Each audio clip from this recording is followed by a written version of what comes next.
Good day, fellow champions of inclusion. I am AA Ron, and this is the Inclusive Dad Podcast, where we explore inclusion and make it practical. Before we dive in, don't forget to subscribe, rate, or review the show on your favorite platform. We truly appreciate your feedback and would be honored if you shared the podcast with friends and family who might benefit. If you want to support us in our mission, please click on the link in the show description. Today, my guest is Jey Young. Welcome to the show. Hey, super happy to be here. Super excited to talk about inclusion with you. So awesome. Why don't you tell me a little bit about yourself? Yes, a little bit about me. I don't even know how to say it, but I'm a remarried dad. So I've been divorced. I was a single dad for about 3 years, and now I'm back remarried again. My beautiful wife, she's lovely. I have 2 kids that are in school now, a 7-year-old and a preschooler. So that's been a wild and crazy ride to get them into school this year. My 9 to 5, I'm a mental health clinician. So I work with a lot of youth and families in an intensive outpatient therapy program.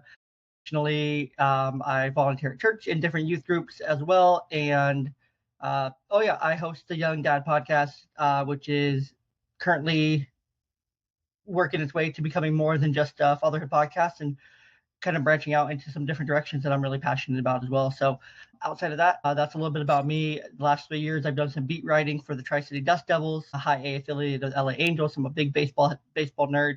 Love me some football, love me some fantasy sports. And yeah, that's me in a nutshell, more or less. When do you sleep? So I actually started doing this thing on my phone and with my watch to where I have wind down time from 10:15 to 11.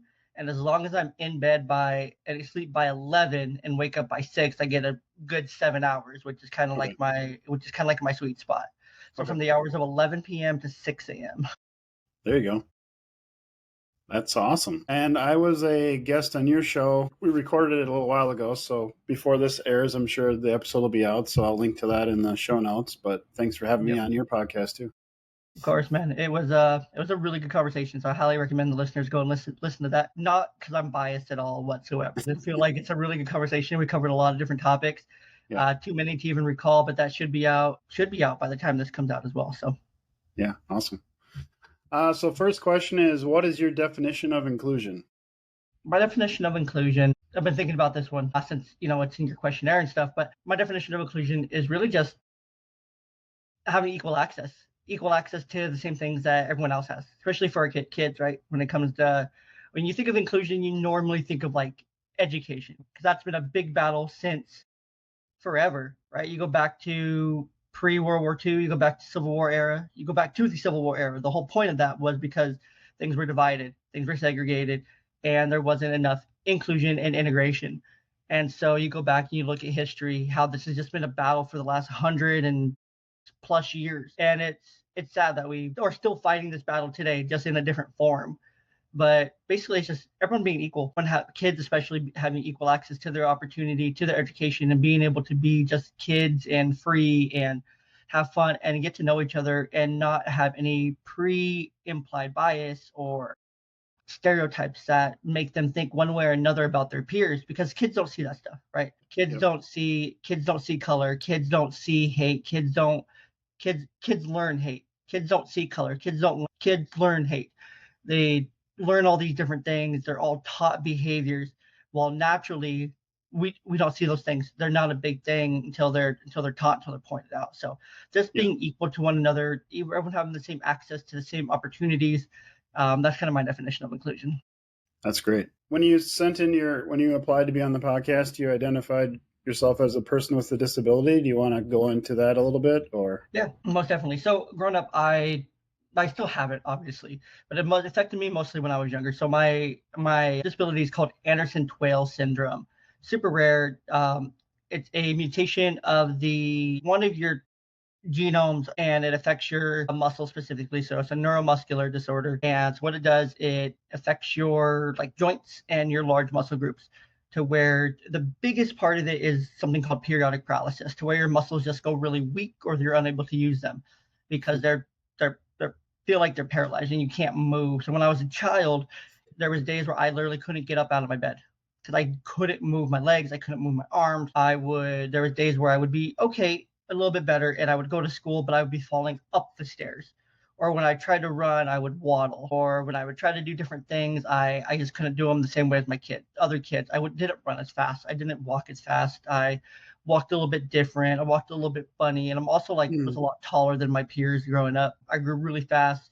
By the time I got to my sophomore year in high school, everyone else was about the same height. So up until that point, I was always taller. I was a husky little boy, so I was a little chubby chub as well. And so all those things combined didn't really play well. Additionally, with the Andersen-Tawil syndrome, I have a heart murmur as well, a heart condition.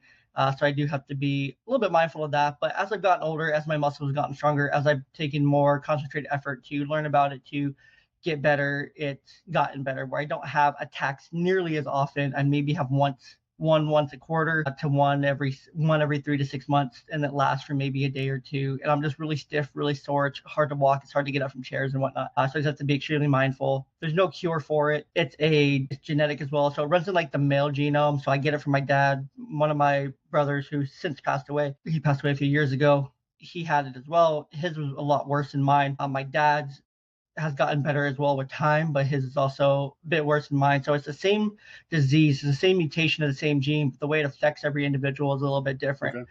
So it's a really cool, unique disease. I think 100,000 people in the world have it. So it comes from myself, and then my dad has it, his dad had it, and yada, yada, yada before that. So it's one of those things. It's a gift of the family, I guess, through the male genome. Girls aren't really affected by it at all. If they are, it affects their heart mostly. Luckily, my girls are healthy, but it's something to monitor right now. And then primarily, it affected my older sister by just kind of hitting her ankles to where her ankles will get sore from time to time and feel like a little weak. So she just has to wear more supportive shoes and things like that. But outside of that, blessed all my girls are healthy. Lucky enough to have that as well. So that's great.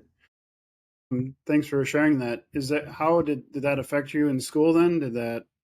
Were you on like an IEP or a 504, or that wasn't you didn't need to have one of those things?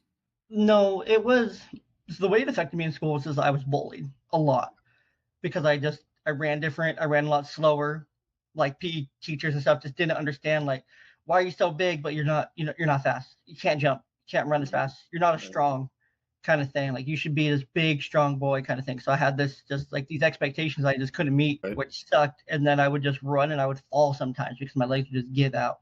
Sure. My legs would give out going upstairs, or I couldn't walk upstairs. I'm like pulling myself up these stairs with all my strength that I had those days. So that was extremely difficult. I didn't have any accommodations or whatnot in school. It would have been great if I did even had a 504 plan or something just to help accommodate that. Use of an elevator or something would have been amazing and super helpful to be able to do that. The other thing that happened to me too was that I was a troublemaker in school too, because I also have combined type ADHD, but that wasn't diagnosed back then.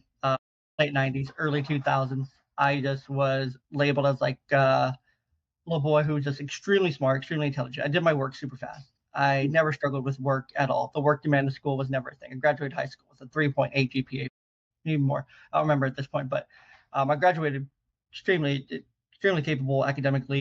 My bachelor's, I graduated cum laude. So academics has never been hard. Work's always been easy. It's always come to me easy. Concept has always come to me easy because of my brain, how it works. But in school, it was really difficult because I would finish my work so quickly, I would get bored. And then that boredom led to talking, and that talking led to, well, if I can't talk, what else can I do then? Right.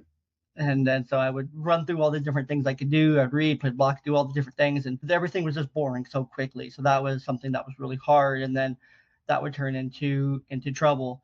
And then you mix that boredom with the constant like bullying and things like that, which would create, a space for anger to fester essentially. So then there would be lash outs on other kids. I got in so many fights growing up. I can remember at least a handful minimum, suspended at least once or twice a year for a couple of days here and there for punching other kids, fighting other kids, throwing desks at other kids, just using my fist because I was just so angry because there's so much bullying and so much going on. Also like doing extremely well in school, but like I'm also extremely bored. So that's frustrating on top of that. Is that there's something that I can't control. There's something I'm really struggling with. And it's like, you're just telling me to sit down and be quiet when I literally can't do that. Yeah. So that was really difficult to do in itself. So that's kind of where I really struggled in school, was just behaviorally Made it out okay. Once I got to, no, I can't even say middle school. I slowed down with that, but middle school was really, really where things changed, where I got puberty came and made my muscles a lot stronger, where I got a lot stronger. Overall, I finally grew into my frame a little bit to where I could run, I could keep up, and I wasn't having attacks nearly as often. And then high school, same thing, just was really solid after that, into college and into adulthood after that. So after puberty, it was really great. But up until then, that first 12 years was really difficult. On top of that, you compound that with me living with my grandma. So my family dynamics are really different from all my other friends. And so there was just a lot of factors contributing to that anger and contributing to those outbursts as well. Yeah. So you work with children in outpatient treatment? Like, how did you get into that? Or what made you want to do that? So my journey into like the field I'm in today has been nothing short of a journey. So when I started college at 18, I thought, okay, I'm going to go into special education. I'm going to be a sped K through 12 teacher. It's kind of where my heart lied, mostly because like, okay, math was too hard. And coming out of high school, I wanted to go into neuroscience and become like a neurologist, more or less. And then I took calculus my senior year in high school, and that shit was really hard. And so I gave up on that. And I'm like, no, I'm never doing that again. And so then I switched gears and went education. Like, education is great. I loved it. I got about 2.5 years into that program, and I was on the precipice of applying for student teaching when a professor I had kind of scared me out of it. So I stopped, switched to business, hated business, and then I met my my now ex-wife, and then kind of started working, and then stopped going to school. I worked for Sonic, ran a Sonic for a year, worked for Sonic for a year and a half, ran the location for a year as a GM. I was like 21, and then 2021, and then my first daughter was born in 2017, right after I turned 22, and then life just kind of life after that. After that, I started working for Walmart as an assistant store manager.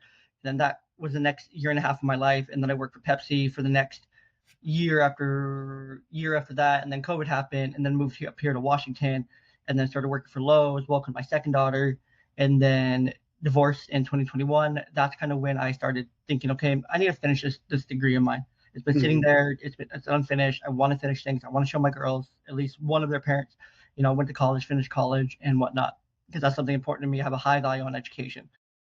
Different families have different perspectives on education, how high they value education, but I highly value education. I think it opens a lot of doors that aren't, because I mean, without education, I wouldn't be working in the field that I am now. I'd be stuck working those, not dead end jobs, but high floor, low ceiling kind of jobs. The best way to describe those. Finished my degree, got my bachelor's in human service, finished my bachelor's in human services with an emphasis in child and family welfare, and then just applied for this job that I'm in now. Washington, you can become an agency affiliated counselor. And so I got all my credentials, got all my training, things like that, to be able to do that with the agency I work with now. And then since I had finished my master's in developmental psychology, so now I'm a master's level clinician in mental health. And so, yeah, it's just been a wild and crazy ride. It's taken a long time. Took me 8 years to get my bachelor's, and since been able to go back and get my master's and whatnot too. So that's awesome. Yeah, there was a few, it's been a couple or 3 years, I think, since I quit the job, but I worked at a mental health rehabilitation inpatient facility in my town. So I worked there for a couple of years. That was pretty crazy. Lots of very sad stories. We could have kids there from like 5 years old to 18. So some of the stuff those kids had gone through at 5 already was crazy. Like it's wild.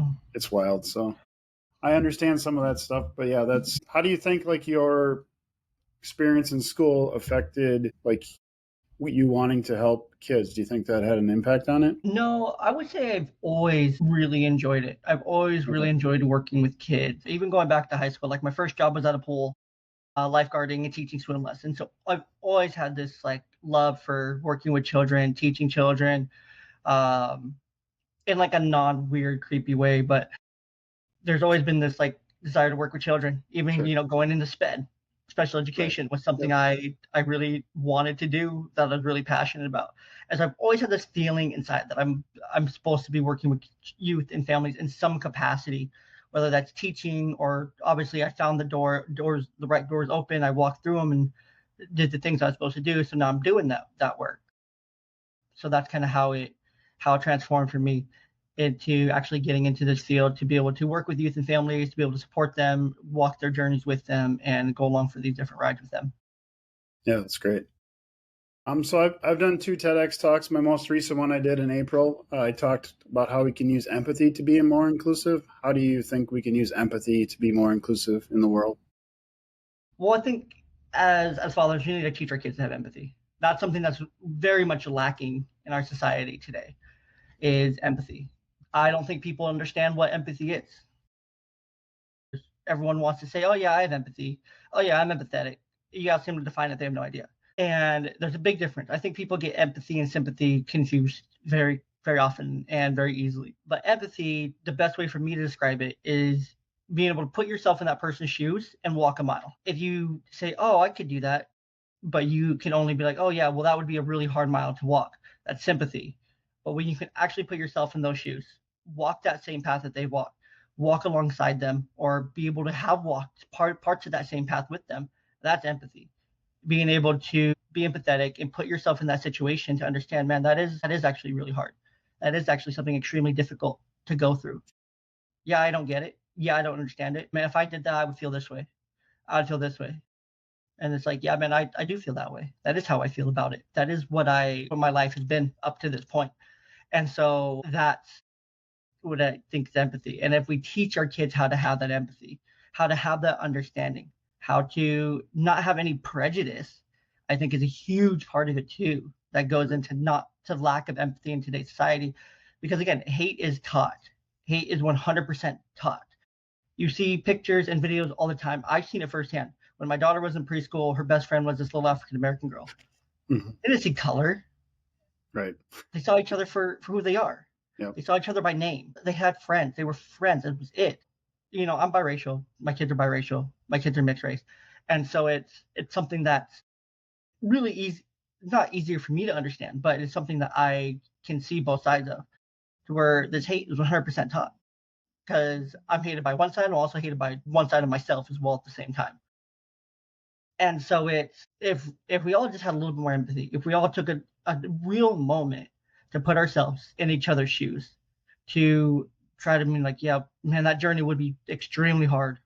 And I would feel this way about it while you feel this way about it, and yada, yada, yada. Then the world would be a much better place. And it would be more inclusive. It would be less hateful. It would be less spiteful. We would have less protests going on in the streets. We truly would work to heal this country if we had more empathy. You know, love and empathy would go a long way to heal this country, to heal our current situation. And you know, it's because our country clearly doesn't love itself, and our country isn't empathetic toward itself at all. It's all about the next big thing. It's about the next, you know, material item. It's all fueled by emotion, and there's a lack of logic and things like that, to where, but we're the wrong emotions. It's all fueled by like anger and hate and spite and all these different feelings, like right, wrong. Like if you're not right, you're wrong. If you're not with me, you're against me, kind of thing. We're always against each other in some way, shape, or form, to where we always have division before we even start talking, right? There's always something that divides us before we even start to get to know each other, because we go into every conversation with an assumption, with a bias, with something. We go into it with a stereotype or something in our head already before we even jump into it, versus we don't go into things open-minded. We stop going into conversations open-minded. We stop having open-minded conversations. We stop being open to being wrong and to being proven wrong, to learning something different, to understanding a different point of view.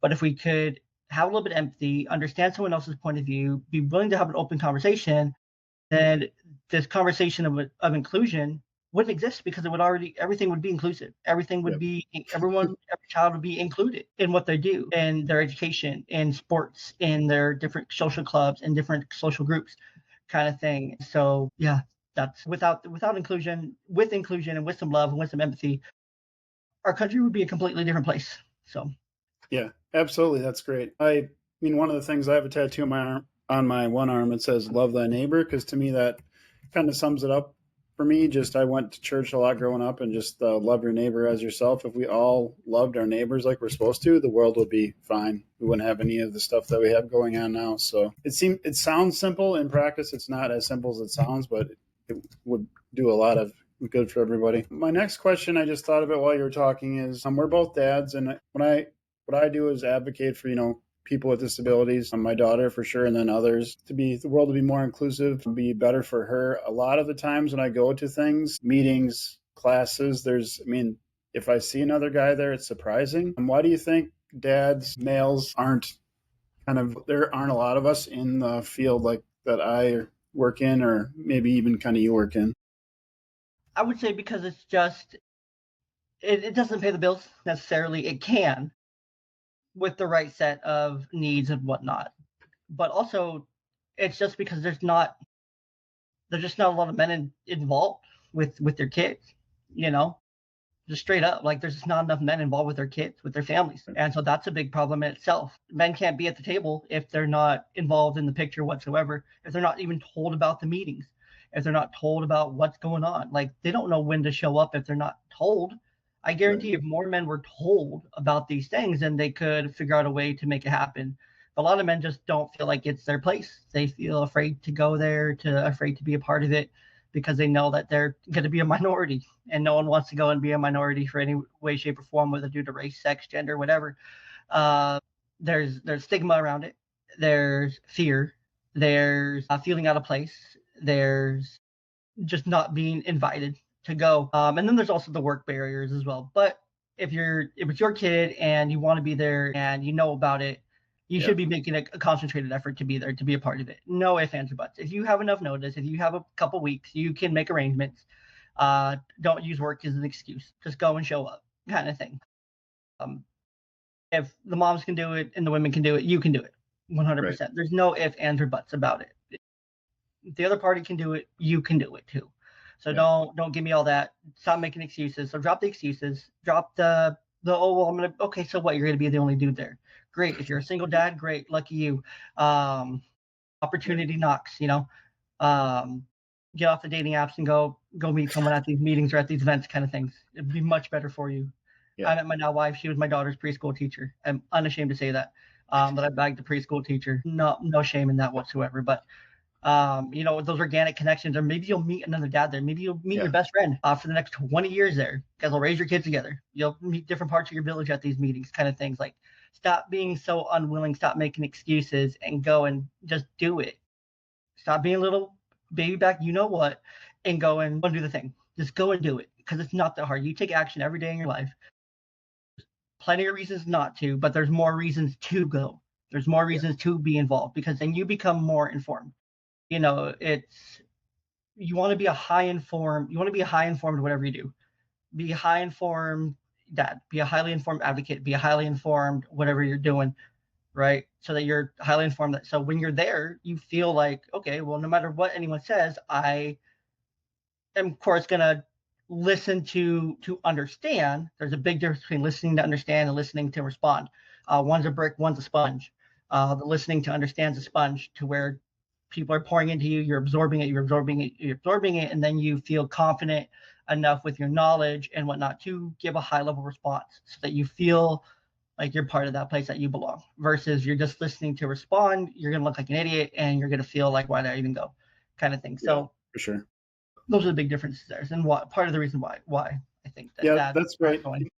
Yeah, that's great. And you bring up a good point about being notified, because I help families with going to IEP meetings and special education process. And if your house is where the parents aren't together, there's a lot of times when like one parent will get the notice and the other parent doesn't get it. And I think part of that is just the systems they use to like mail stuff, where it kind of isn't set up for that. So, if you're a parent in that situation, you might have to reach out to the teacher more often than you should have to make sure that you are included on everything, or they get it working right. And then the next time something comes out, it's something switched and now it's back to it. So it is frustrating, but that is a good point where you kind of have to do extra work you shouldn't have to sometimes to make sure you are notified. Yeah. So that's a great point.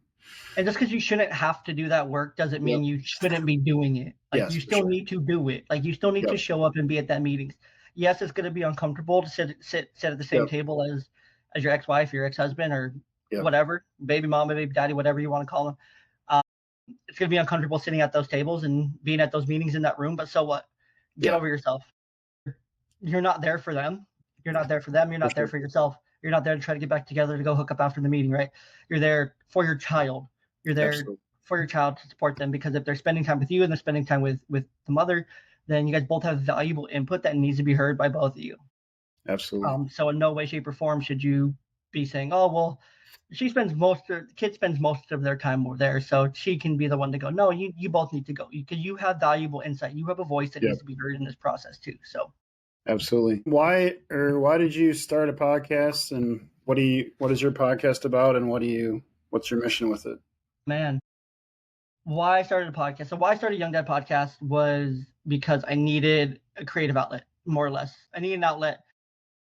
And me and my brother have been talking about it for a long time. I'd previously done a sports podcast back in like 2018, 2019 that kind of flamed out. It did better than expected, but it was just something that I never could commit 100% to. And then divorce happened, and then everything kind of went on pause until summer of 2022. And then I was sitting at my cubicle at the place I worked at. I worked at the bank while I was finishing up my undergrad. And the idea just kind of came to me for Young Dad Podcast. The idea, the name, everything, just divine intervention came in, gave me the name and everything that I've been thinking about, praying for. And then it kind of happened where I started down this rabbit hole of podcasting, and just episode after episode after episode. And then 2 years later, 2+ years later, now we're here, 150 episodes out, 150 plus episodes out. At this point, couple rebrands and whatnot. So I started podcasting just because it was what I felt needed to do. I have a voice, and I needed to use it for good. God blessed me with the ability to speak at a high level, to be a good speaker and be able to have conversations and not be afraid to have uncomfortable conversations about sensitive topics. Blessed with the knowledge and the ability to do so. So I figured I use my gifts. And so that's kind of the why behind the podcast. Name of the podcast, obviously, Young Dad Podcast. You can stream it anywhere you get your podcast. But the mission behind the podcast is to help a million dads or a million parents in some way, shape, or form. Whether that's through laughing, through connection, through community, through the podcast itself, to give them a resource, to give them a conversation, to help them on their fitness journey, their health journey, whatever it is, to maybe give them an outlet, a book to read, something that helps them be better for listening, kind of thing, whatever that may be.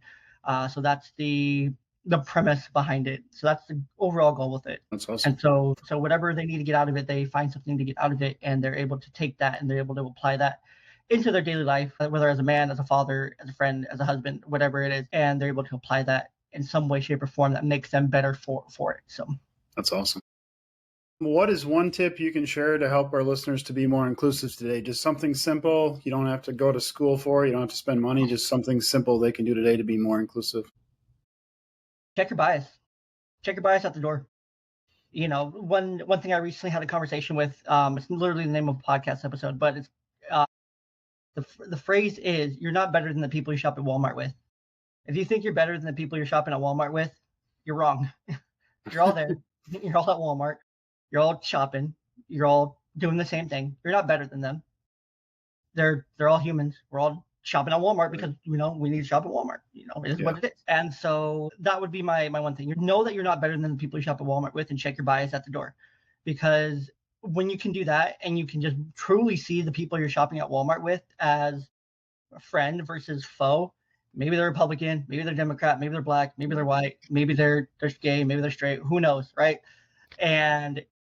But when you can check your bias and you just see them as people, as human beings that are just shopping at Walmart, just trying to get by, just like you are, then there's no room for that hate. There's no room for that judgment. There's no room for that bias to exist. There's no room for it to grow further. But when you go into Walmart thinking that you're better than everyone that you're shopping with, than the people working at the check stand and whatnot, or stocking the shelves, that's where these things where inclusivity takes a hit, because it's not true.